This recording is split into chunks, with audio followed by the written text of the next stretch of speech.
Hello everyone, welcome back to my channel. আজকের ভিডিওটি কল্যাণ ইউনিভার্সিটিতে যারা সোশিওলজি জেনারেল নিয়ে এবছরে 6th সেমিস্টার দিচ্ছ, আজকের ভিডিওটি তাদের জন্য। আর আজকের সাজেশনটা basically DSC 2D paper code, DSC 2D population studies, যাদের পপুলেশন স্টাডিজ আছে, আজকের সাজেশনটা শুধুমাত্র তাদের জন্য। তো আশা করি তোমরা থাম্বনেলে দেখে নিয়েছো। তাহলে পপুলেশন স্টাডিজ যেহেতু পেপারের টাইটেল পপুলেশন স্টাডিজ, সুতরাং টোটালটাই কিন্তু এই জনসংখ্যা অধ্যয়ন বা জনসংখ্যা বিদ্যার একটা বেসিক জায়গাটা কিন্তু প্রত্যেকের একটু জেনে রাখতে হবে। তো সেই কারণে আমি প্রথমেই একটা লিস্ট দিচ্ছি যেখানে যে পার্টগুলোর ওপর এবছরে ফোকাস করা উচিত, তারপর আমি এগুলো থেকে কি প্রশ্ন আসতে পারে স্পেসিফিক্যালি কোশ্চেন বলে দেবো। প্রথমত পপুলেশন এক্সপ্লোশনস অ্যান্ড ইটস কনসিকুয়েন্সেস, অর্থাৎ পপুলেশন জনসংখ্যা বিস্ফোরণ বলতে কি বোঝো, এবং জনসংখ্যা বিস্ফোরণের ফলাফল আমাদের সমাজে কি পড়ছে, সমাজে এর ফলাফল আমরা কি দেখতে পাচ্ছি। তার ফলে এই যে পার্টটা খুব সহজ একটা বিষয় এবং পপুলেশন স্টাডিজের খুব ইম্পর্টেন্ট একটা পার্ট, ভেরি ইম্পর্টেন্ট একটা পার্ট, ইম্পর্টেন্ট একটা টপিক হচ্ছে পপুলেশন এক্সপ্লোশনস। পপুলেশন পলিসি, অর্থাৎ এই পপুলেশন এক্সপ্লোশন অর্থাৎ জনসংখ্যা বিস্ফোরণ রোধ করার জন্য সরকারের তরফ থেকে কি পলিসি নিয়ে আসা হয়েছে, অর্থাৎ জনসংখ্যা যে হারে বাড়ছে, জনসংখ্যার যে বৃদ্ধি, আমরা মোস্ট পপুলাস কান্ট্রির দিকে এগোচ্ছি বা হয়ে গেছি আনঅফিসিয়ালি। তো সেখান থেকে পপুলেশন পলিসি সরকারের তরফ থেকে কি আনা হয়েছে এই পপুলেশনটাকে কন্ট্রোল করার জন্য।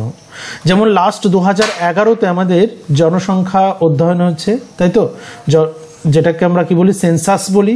জনসংখ্যা গণনা হয়েছে, অধ্যয়ন নয়, সরি, জনসংখ্যা গণনা হয়েছে 2011-তে। আবার কিন্তু শুরু হচ্ছে এবছর থেকে শুরু হচ্ছে, হয়তো এবছরের শেষ বা 2026-এ হয়তো রিপোর্টটা আসবে। কেন হয়নি? করোনার সময়, কারণ আমরা জানি এটা ওই সময় ওই টাইম পিরিয়ডে করোনা চলছিল, তো যে কারণে হয়নি, সেটা আলাদা বিষয়। তাহলে এই যে পপুলেশন পলিসি, জনসংখ্যা নিয়ন্ত্রণ করবার জন্য সরকারের তরফ থেকে কি পলিসি আনা হয়েছে বা কি চেষ্টা হয়েছে। মাইগ্রেশন কি? মাইগ্রেশন হচ্ছে যেটাকে আমরা কি বলি, একটা মানুষের এক জায়গা থেকে আর এক জায়গায় শিফট হওয়া, তাই তো। সেটা মাইগ্রেট কি হতে পারে? মাইগ্রেশন বিভিন্ন টাইপের মাইগ্রেশন আছে, in migration, out migration, national migration, international migration.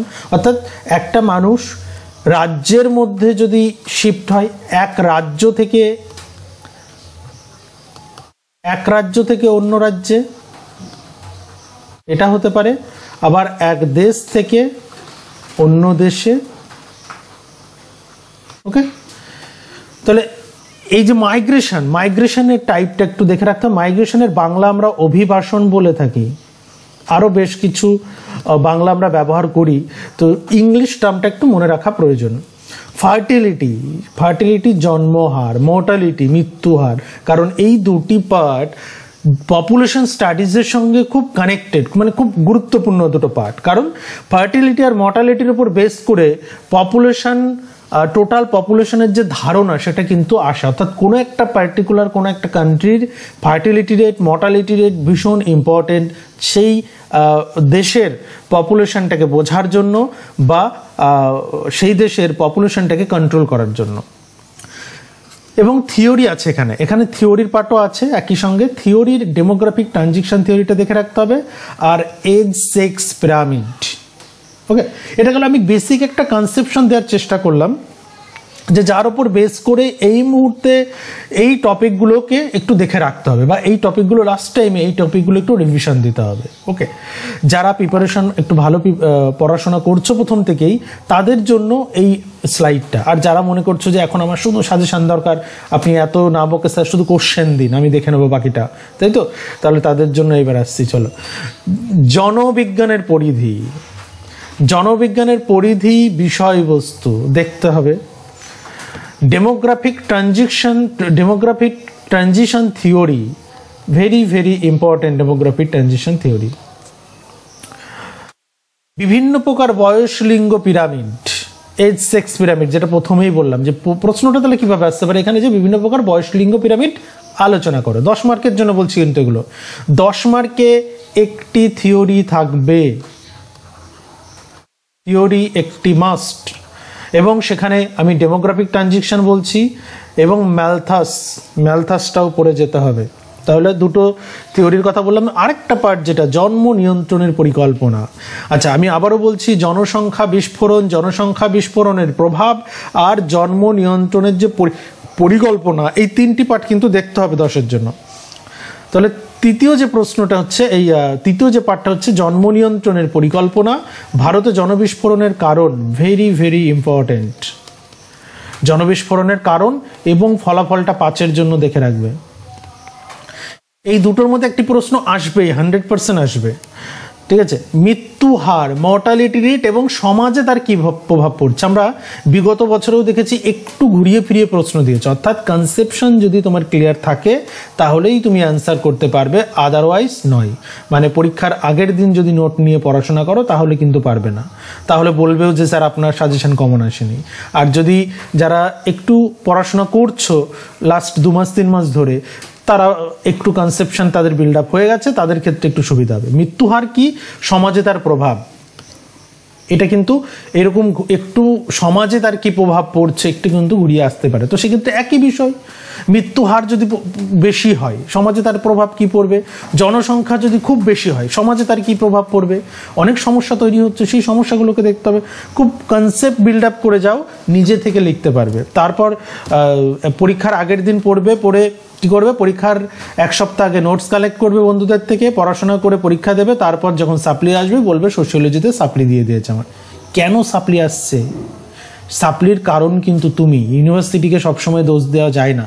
কিছু কিছু জায়গায় আমরা দেখেছি যে গড়ে খাতা দেখা হয় ঠিকই, জেনারেল সোশিওলজি বলে নয়, ম্যাক্সিমামই জেনারেলদের খাতা সেই গড়েই দেখা হয়, কিন্তু তারপরেও তোমার খাতাটাকে পরিষ্কার পরিচ্ছন্ন, অন্তত পক্ষে সাপ্লি কী কারণে আসে। যদি খাতা তুমি একদম অপরিষ্কার অপরিচ্ছন্ন বা কিচ্ছু লেখা নেই, গড়ে নম্বর দিয়ে দেবে। কারণ যিনি খাতা দেখছেন তিনি বুঝতে পারছেন যে তুমি পাস করতে চাও না, পাস করার ইচ্ছাটা তোমার নেই, তাই না? তো যাই হোক, তো পাস করার ইচ্ছাটা তৈরি করতে হবে আগে, তবেই কিন্তু পাস করতে পারবে। অতটাও সহজ বিষয় তো নয় সবগুলো।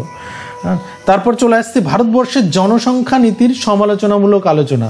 জনসংখ্যা নীতির সমালোচনামূলক আলোচনা করতে হবে কেন, মানে জনসংখ্যা নীতির যে পপুলেশন পলিসির ক্রিটিক্যাল ডিসকাশন। ভারতীয় সমাজে দেখো পরিযান, মাইগ্রেশনের আরেকটা বাংলা, একটু আগে আমি বললাম অভিবাসন, আবার এখানে দেখছি পরিযান। এই পরিযানও কিন্তু মাইগ্রেশনেরই বাংলা। মাইগ্রেশনের ফলাফল, কাম্য জনসংখ্যা তত্ত্বটি। আচ্ছা, কাম্য জনসংখ্যা তত্ত্ব, এখানে এটাও কিন্তু একটু দেখে রাখবে, 5 অথবা 10 বেশি আসার চান্সেস কিন্তু অপটিমাম পপুলেশন থিওরি হচ্ছে 5-এ। তারপর বয়স কাঠামো কিভাবে উন্নয়নকে প্রভাবিত করে, এই যে টাইপের প্রশ্ন, যে একটা ঘটনা আরেকটা ঘটনাকে কিভাবে প্রভাবিত করে, এই টাইপের প্রশ্ন একটা পাবেই তোমরা। সেটা বয়স কাঠামো হতে পারে, সেটা আমাদের ফিমেল এডুকেশন হতে পারে, তারপরে সেটা জনসংখ্যা বৃদ্ধি হতে পারে, যে সমাজকে কিভাবে প্রভাবিত করছে, উন্নয়নকে কিভাবে প্রভাবিত করছে, এই পার্টগুলো একটু দেখে রাখতে হবে। জন্মহার মৃত্যুহারের মধ্যে পার্থক্য কী, অভিযোজনের বিবর্তন ও আকর্ষণ। আছে, এটা বিবর্তন নয়, সরি, এটা বিকর্ষণ হবে। হ্যাঁ, একটা পুশ ফ্যাক্টর, একটা পুল ফ্যাক্টর। পুলটা হচ্ছে আকর্ষণ, পুশটা হচ্ছে বিকর্ষণ।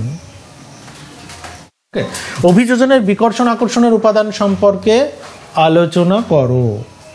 তাহলে এই পুশ ফ্যাক্টর পুল ফ্যাক্টর কিন্তু 2 মার্কেও আসতে পারে। আমি 2 মার্কের প্রশ্ন আলাদাভাবে দিয়ে দেবো, অসুবিধা নেই। আচ্ছা, আরেকটা বলে রাখি যে এই মুহূর্তে দাঁড়িয়ে আরেকটা বিষয় বলে দিই, যে আমাদের এই যে টোটাল সাজেশন, এই সাজেশনের উপর বেস করে নোটস দেওয়া হয়। আমি আবারও বলছি, পিডিএফ নোটস আমরা প্রোভাইড করছি না। গত বছরে আমরা শুধুমাত্র কল্যাণ ইউনিভার্সিটির 5th সেমিস্টারের, মানে তোমরা এখন যারা 6th সেম দিচ্ছ তোমাদের সেমিস্টারকেই পিডিএফ প্রোভাইড করা হয়েছিল, কিন্তু এবছর থেকে সেটাও করা হচ্ছে না। টোটালটাই হার্ড কপি পাঠানো হবে। হার্ড কপির মূল্য 550 টাকা, একদম ফিক্সড রেট। 550 টাকা hard copy binding printed notes বাড়িতে পৌঁছে যাবে। বুকিং করার 3 থেকে 5 দিনের মধ্যে পেয়ে যাবে। ঠিক আছে, 3 থেকে 5 দিনের মধ্যে, বুকিং করার 3 থেকে 5 দিনের মধ্যে পেয়ে যাবে। কিন্তু এখানে আরেকটা বিষয় যে সোশিওলজি পরীক্ষা রয়েছে 24/7, অর্থাৎ এই যে এক্সামের যদি কেউ 1 সপ্তাহ আগে নোট নিতে চাও তাহলে সেটা কিন্তু পসিবল হবে না। সুতরাং যারা নোট নিতে চাইছো, আগ্রহী, তারা খুব দ্রুত, মানে যেহেতু 3 থেকে 5 দিন সময় লাগবে, এখন যদি তোমরা বুক করো অনেকটা কিন্তু পড়ার সময় পেয়ে যাবে। কারণ 3 থেকে 5 দিন মানে তোমরা যদি 1 সপ্তাহ আগে নোটস নাও, নোটস নিয়েও কি লাভ, যেটা তোমরা ব্যবহারই করতে পারবে না। 5 দিনে তোমরা কি পড়বে, সম্ভব নয়। সেজন্য আমরা কিন্তু 7 দিন আগে, 7 থেকে 10 দিন আগে কোনো নোটস প্রোভাইড করব না। যে নোটস নিয়ে তোমরা ব্যবহার করতে পারবে না, সেটা অপব্যবহার হবে, সেই নোটস কিন্তু আমরা প্রোভাইড করব না। আমরা এবছরে ক্যালকাটার প্রচুর নোটস কিন্তু আমরা 7 থেকে 10 দিন আগে যারা কন্ট্যাক্ট করেছে তাদের রিজেক্ট করেছি, কারণ ম্যাক্সিমামই সেই নোটসগুলো অপব্যবহার হয়। আমরা শুধু নোটসগুলো যারা ব্যবহার করবে তাদের জন্যই আছি। তোমরা অপব্যবহার করার নোটস, অপব্যবহার করার জন্য নোটস কিন্তু অন্য কোথাও থেকে কালেক্ট করে নিতে পারো, ঠিক আছে। আর গত বছর যারা নিয়েছিলে তারা জানো আমাদের সাজেশন কমন আশা নিয়ে কোনো সন্দেহ নেই।